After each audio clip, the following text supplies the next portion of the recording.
what is some advice you would give to people just about identity, or maybe even people that are in wrestling having the same issue, or like I said, just everyday life? Like, what's your big takeaway from it? What did you have to do to realize this? Did you have to hit rock bottom, man? Does everybody have to hit rock bottom before they realize this? They have to have you quoted it as a midlife crisis.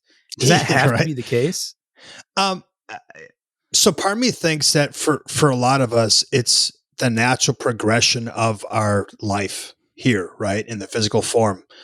And I don't want to get like too deep and too like go off on like too much of a left turn here and start getting all into spiritual and energy and dimensions and all these things that we'll talk about another time. But identity, really, at the end of the day, is all just these constructs and these layers that get heaped upon us by society, by our parents, by our teachers, by our job, right? By our relationship status, by our financial status. And, you know, sometimes like you have to find a way if it calls you, right? And you don't have to do anything, but if it calls you, if there's something that doesn't feel right, is you have to find a way to be able to strip all of those layers away and really, who am I in my essence? Not even my physical body, right? Because that's just a physical body. But again, this is where meditation has come in big for me, and breath work and these things where you silence all this chatter in your head, which a lot of it was programming from when you were kids, right? The way you talk to yourself was the way that somebody talked to you at some point in your life, and you just picked up on that, and now you start repeating that voice in your head. I'm not good enough. I'm this. I'm that. Whatever.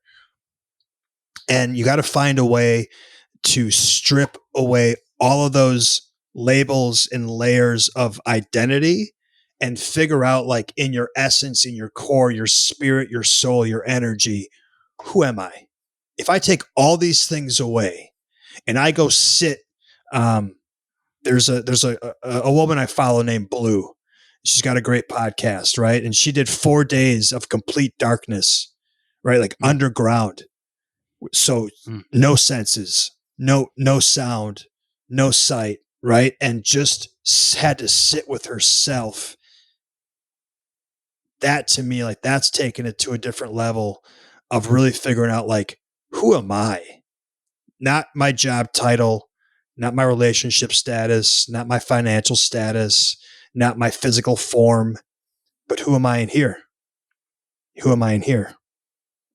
And so, I think that, if I was going to give anybody advice, I'd say don't take advice from me. What the fuck do I know?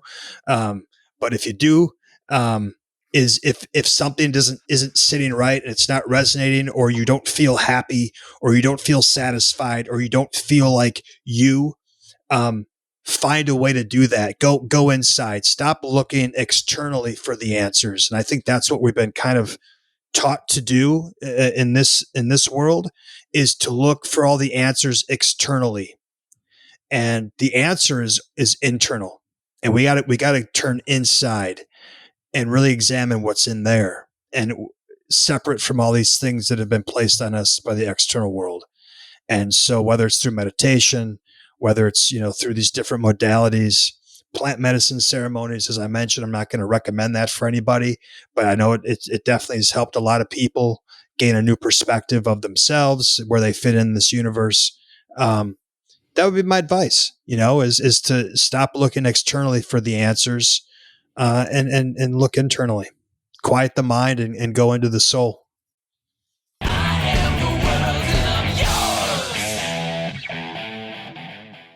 All right. This is Jeff Townsend. Thanks for checking out the Austin Aries Show here on YouTube.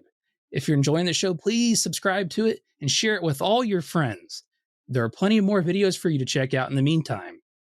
And this content, of course, is available on all podcast listening platforms. If you want to learn more about the show, go to austinariesshow.com.